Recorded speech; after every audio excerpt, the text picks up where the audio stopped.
Olwaleero tulina programs oba emboozi ez'enjawulo. Actually it's a roundabout naye nga tulina emboozi ez'enjawulo wabula ate mu g'ennaku tulina omukyala Catherine Kusasira ng'ono taata we yamuvudde mu maaso. Tubadde mulumbe wali mu kufiirwa kwa taata w'omuyimbi w'eggwanga Catherine Kusasira. Sijja kukyogerako bingi wabula tukusaba mukwano Mukama agumye omutima gwo ayongere okukukolera ebyo ebirungi bye weetaaga ebisaana okuba nga ate bye bikujjaamu weegumye naawe ng'omuntu osobola okuba nga oyita mu kino okusinziira ku ebyo byokoledde abantu ab'enjawulo. Nkugumya mukwano katulabe biki ebibadde mulumbe na biki ebitambudde mu kufiirwa kw'omuyimbi Catherine Kusasira. Omwoyo gw'omugenzi Mukama agulamuze ekisa.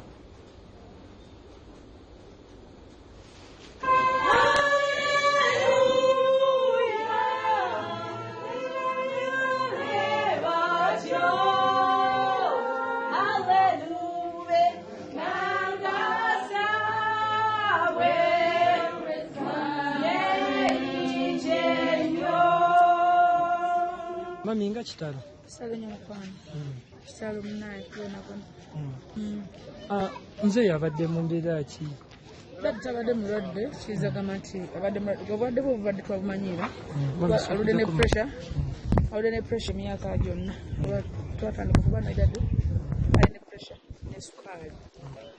Kati ne twazikadde dduwafu omulala omwezi gumu twamuzika last month nga mukaaga. Era abasinga baali balowooza nti oli ye taatawo ddala ddala.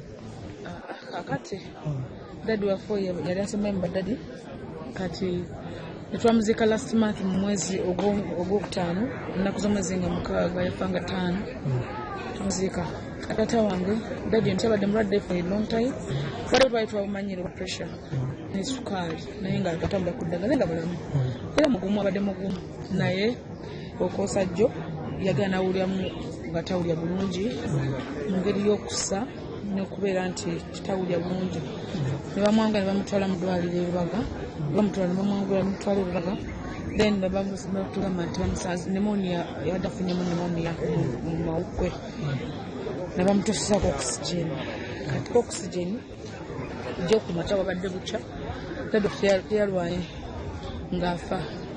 Mbegana amawulire gakusanzeewo?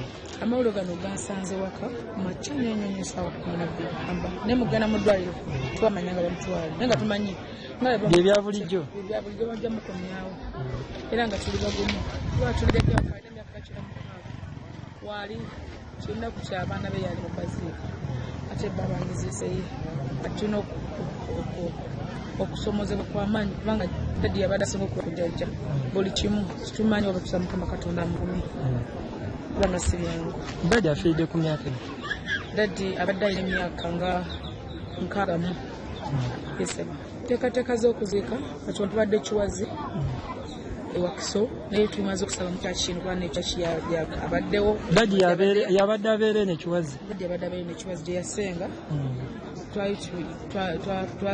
yazimba namuŋoona namuŋoona nga wali amaka ge naye olw'obufunda ng'omanyiko ekibuga kifunda nagamba kagejje abeere ne Wagazi naye namaka negenda muŋoona ntugalekayo najje ne Kiwazi kati namuŋoona enkya tugenda kumusabira ku kyaki ye namuŋoona okubeera nti kyaki ye yagitandika abe namuŋoona batugambye balina okuba alina okujja mu kyaki kati ekya tugenda sooka tusabe ssaawa 3 ez'okumakya bwe tumala okumusabira tuwolekere mu kito Vumba Busiika otuuka Busiika mu trading center you turn on your right hand side bana basobola okumpikira ku dadi wange then bosa ojja kusanga akapande kaliko magamba close okwata akera bw'obuuza otobola kubanga wali omufeera tewabula oba banaziika tuba kuzika enkya sawa munaana.